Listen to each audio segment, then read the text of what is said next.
Welcome to Smart Finance 360, the podcast where money matters meet innovative thinking. Every week, we dive deep into the world of finance, exploring trends, debunking myths, and bringing you the latest insights from industry experts. Whether you're a seasoned investor, a financial newbie, or somewhere in between, this is your go-to source for becoming financially savvy. All right, welcome to another episode of Smart Finance 360, your mortgage and more.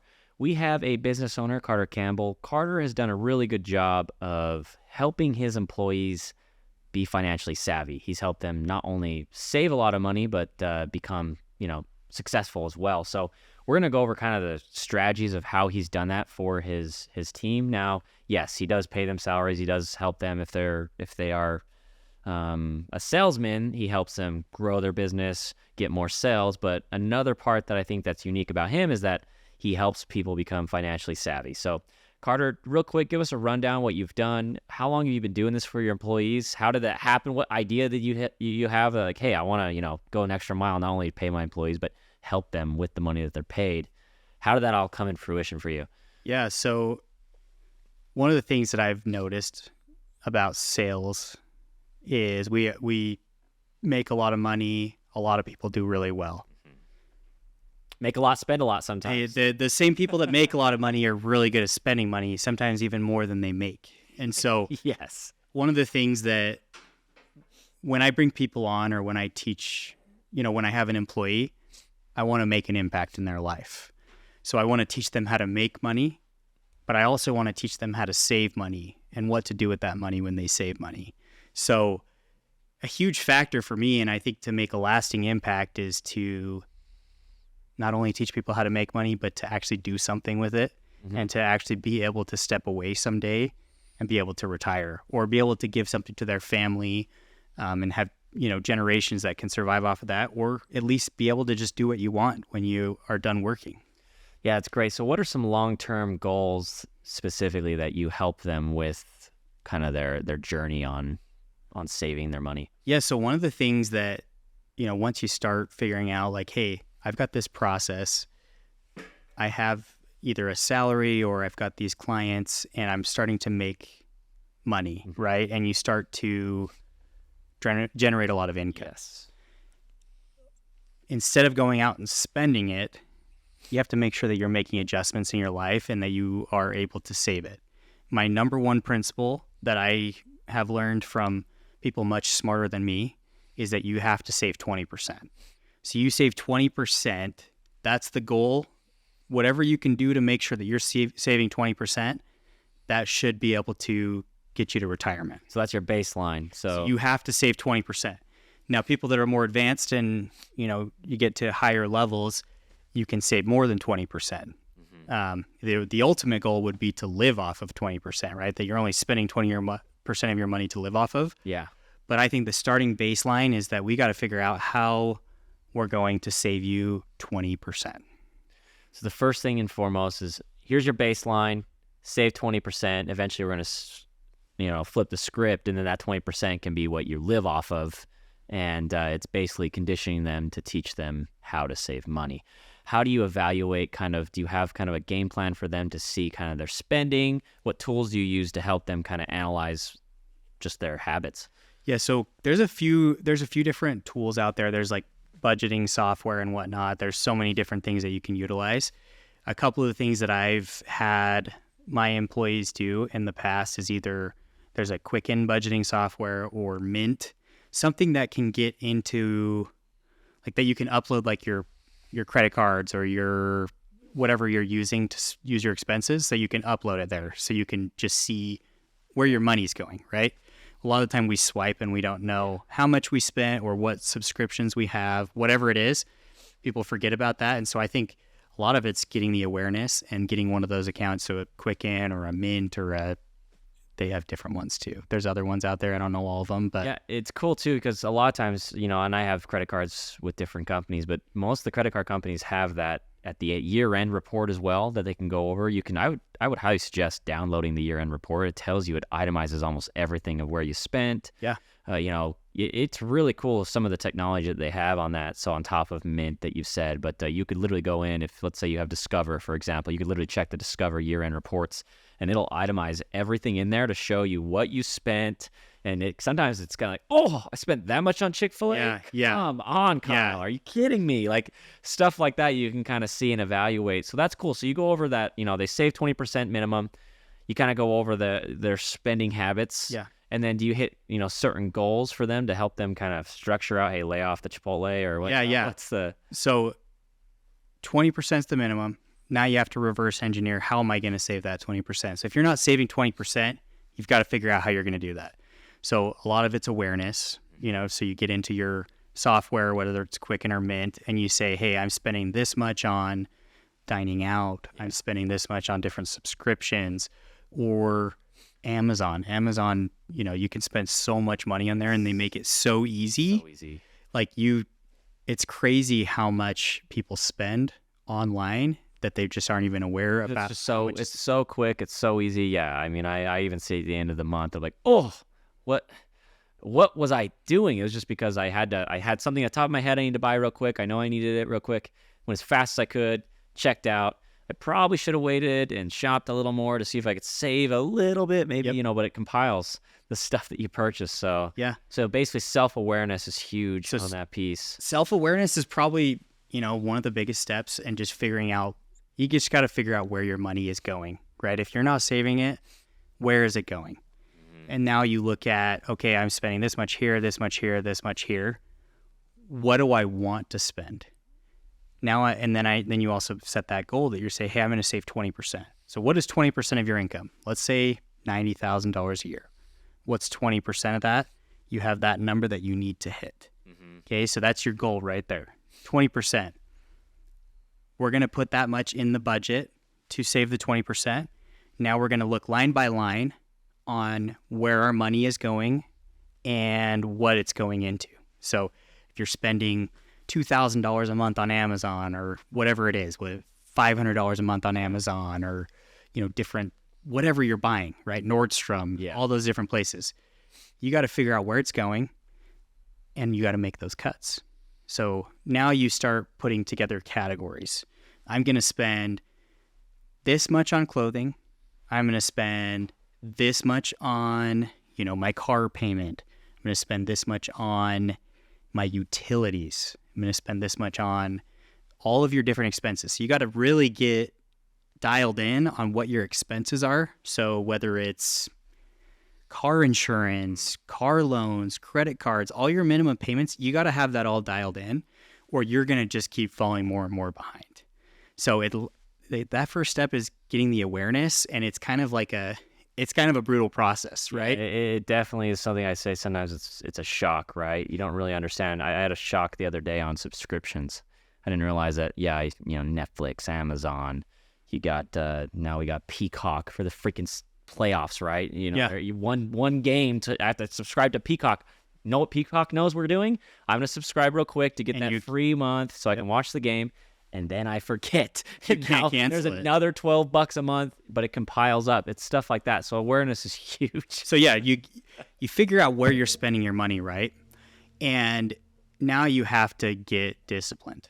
So you make your goals, you say what you're going to spend, and you become aware of where your money is going. So I think I liked when people used to have to balance their checkbooks, right?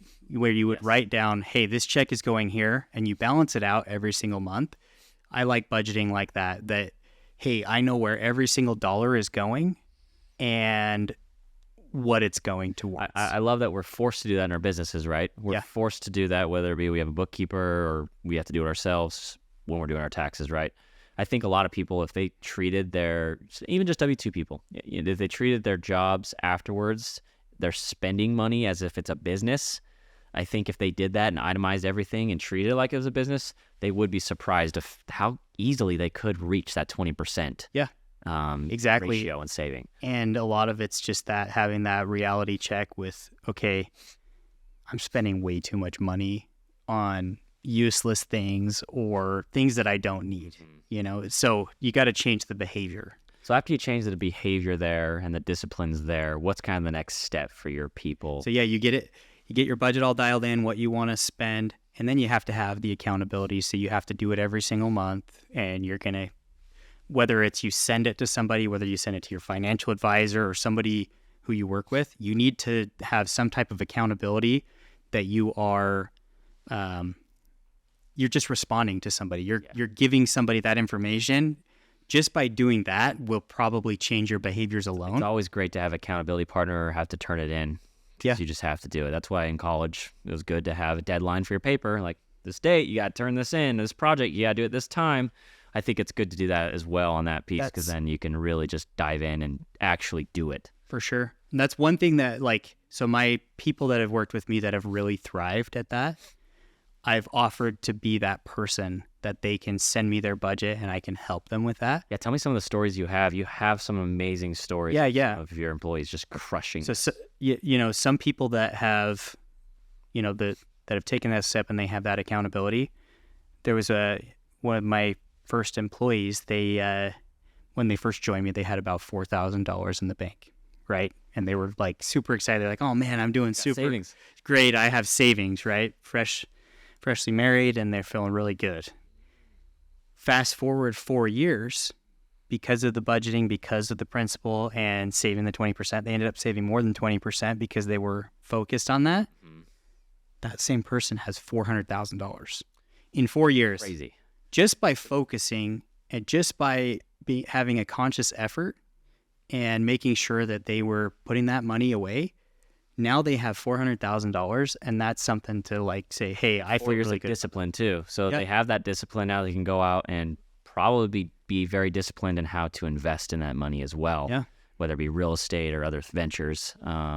That's really cool that they went. The guy went from 4,000 to 400. Yeah, that's obviously one of the miracle cases and whatnot. But I think lots of people can do that. People need it, especially people who make money quick, especially guys in sales. I see guys that do, whether it be summer sales in the summer, they go knock doors and sell, pest control or, whatever product they sell, and they make an immense amount of money.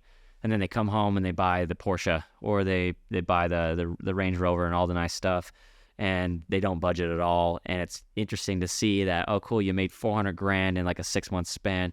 You just spent 350 of it. And you see that a lot. Can you imagine what those summer salespeople did, or those salesmen, if they did that 20% rule? They made the $400,000, and then at the end of the year, they're looking great. They have a great situation for them. And then imagine they do that after 4 years, like this guy did. Yeah, same thing can happen. I think it's a huge problem especially in the salesman industry, because sales, in a lot of places, there's no ceiling. You can just go as high as you need to. Yeah. But at times, they spend as fast as they get. So that's really cool that you do that. So one of the things that comes into play there is not only do you save money, but you have to figure out what you're going to do with that money, right? So that's where the power of compound interest comes into play, and you can really see how your retirement comes into how you can see how your nest egg grows is with that compound interest. Warren Buffett said compound interest is one of the most powerful things out there. Yes. And it's crazy to see how quickly it happens. So especially when you're in, you're not just on a fixed income, or you're doing a lot of sales, a lot of places there. What do you recommend to the ones that after they've saved the 20%, they have all this money to spend? Do you help them to find different avenues to invest in that, as far as real estate? Maybe they get connected to a financial advisor. Maybe they want to play the market without one, which I definitely would suggest that ever, just because they know what they're doing. They pass these series of tests. There's compliance, stuff like that. But what are kind of the categories that you help some of the employees invest when they do have that discipline and they're already set to go? Is there kind of a pathway you have? Yeah. So and this is something I teach with people that are working with me, even clients buying a home, whatnot. So you get your 20%, you have to make sure that you have reserves, right? So your first goal, you save your 20%, you get your 3 to 6 months of reserves so that you can, if you lose your job, your life won't change really, right? You got a buffer for that. You have a buffer for that. Or if you have something that goes wrong, you in the house or whatever happens there, that you can afford to be able to fix it, right? Once you have that 3 to 6 months of reserves, it's between 20 to 50,000 for most people. You need to also make sure so if you have like a company 401k, that's probably the first place where I'll tell people to just be like, hey, make sure you're doing this. If anything, at least the bare minimum. This is the bare minimum that you need to do. So most companies, bigger companies have a 401k match. Take advantage of that fully. So if they do the 5%, they'll match 4%. Make sure that you're doing that so it automatically goes out and it takes out of your income. So right there alone. So it's automatically saving for you, basically. So if you have that 5% and then that match, you're already saving 9%. So now I got to get you to save that other 11%. So you already have 9% going. Now we have to figure out what to do next.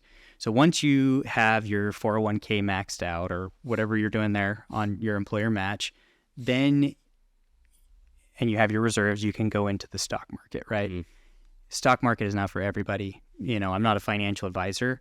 All I would say is for the common investor is that you can buy S&P 500 stocks and, you can't go wrong there. You just follows whatever the market does, right? So if the market all goes up in the S&P 500, your stocks go up. If it goes down, it goes down. For people that can't pick stocks, which is me and everybody else out there, like besides the people that are, geniuses in the market, for the most part, you're not going to be able to pick the right stocks. You're going to lose a ton of money if you try to pick a stock that goes wrong, or you get a stock tip. That's just not what you do. You don't want to follow that. So you could invest in the S&P 500 or something like that, an ETF where it has an entire group of stocks, right? And so it follows an entire market. So obviously consult with your financial advisor on that because they may have better information there. But if you don't have a financial advisor, that's probably what I would do if I were going into the market. Yeah, and I would do. And then once you are doing that, and once you develop a little bit more, then you get into working with a financial advisor and getting more specific in the stocks. But you don't invest in the stock market until you hit those first couple of things. Yeah, it's like graduating on, like once you're disciplined, exactly. You can show you can do this, you show you can essentially follow a roadmap. At the end of the road is, investing on this piece. And depending on the person, me personally, I'm very, very good at what I do, which is mortgage loans. Yeah. I would never tell someone to go to a financial advisor to talk about mortgage loans because I know more than the financial advisor about mortgage loans. Yeah, for sure. So I say the same way for getting into the stock market. I have a financial advisor that I use. Yeah. He does a great job. I highly suggest that to clients as well. But that is a good point you made of some of the people that may be a lot more financially savvy than me. They can figure it out. Good luck, right? Yeah, exactly. But that's a great thing that you offer for your employees to give them a roadmap to help them save money, and not only save, they actually learn a lot, discipline, and then how to invest. So, phenomenal thing you're doing. I wish all employers did it. I think it's a great thing to offer for working at a company. Yeah, is having this rolled out. But that's why you're successful. That's why you do what you do. But thanks so much. If anyone's listening to this and you're wanting to learn a little bit more about being financially savvy, feel free to visit more of episodes on the podcast. Feel free to reach out to us as well. We can get you in touch with some financial advisors, CPAs, professionals, mortgage loan officers, etc. So thanks, guys. Thanks, Carter. You're the man. Kyle. Have a great one.